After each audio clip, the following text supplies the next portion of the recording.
আমার নাম বানেশ্বর মান্ডি, আমাদের গ্রামের নাম কয়মা। আগে আমি এই বাড়িতে থাকতাম। এমনি মাটির দেওয়াল, আসবাবপত্র যেটুকু হাঁড়ি গোড়ায় সব এইখানেই আমরা 5 জন এখানে থাকতাম। খুব অসুবিধা হতো। সরকার আমাদেরকে আবাস যোজনা দিয়েছেন। জানালা দরজা একটু বাকি আছে সামান্য, আমার কমপ্লিট হয়ে গেছে। আমি এই বাড়ি পেয়ে আমি খুব আনন্দিত। এটা আমার নাতনি, বাচ্চাদের যে খেলাধুলা স্পোর্টস ব্লক থেকে ফার্স্ট হয়ে গেছে, জেলাতেও ফার্স্ট হয়েছে। এটা শুধু আশ্রয় নয়, উৎসবের মতো আনন্দ হচ্ছে। আমার নাম সিদ্ধেশ্বর ঘোষ, আমার ঠাকুমার টুরু ঘোষ। প্রথমে মাটির বাড়িতে থাকতাম, এখন পঞ্চায়েত থেকে বাড়িটি পেয়েছি আমরা। তো আমি গত 6 বছর ধরে মিস্ত্রির কাজ করে আসছি। গ্রামে অনেক বাড়ি বানিয়েছি। আজ আমি নিজের হাতে নিজের বাড়ি বানাচ্ছি, নিজের স্বপ্ন পূরণ হলো।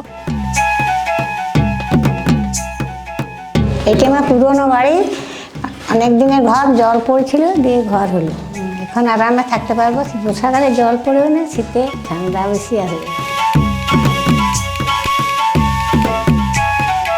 এইটাতে আমি থাকবো, এই ঘরেই আমিও থাকবো, ঠাকুরও থাকবে।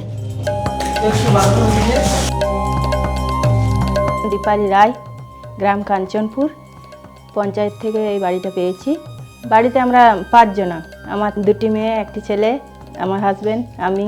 আরও একটা ঘর বাড়লো, আমার পাকা দালান বাড়ি ছিল নাই, ভালোই হলো। নতুন বাড়ি হওয়াতে ছেলেদের খুব আনন্দ যে আমরা নতুন বাড়িতে থাকতে পারছি, একটা খাট রাখতে পেরেছি। আমাদের বাথরুমও হয়ে গেছে, এই যে নতুন বাথরুম। পুজো পার্বণে যেমন খুশি থাকে, তেমনি এই সারা বছরই প্রত্যেক দিনই আনন্দ আমাদের নতুন বাড়ি।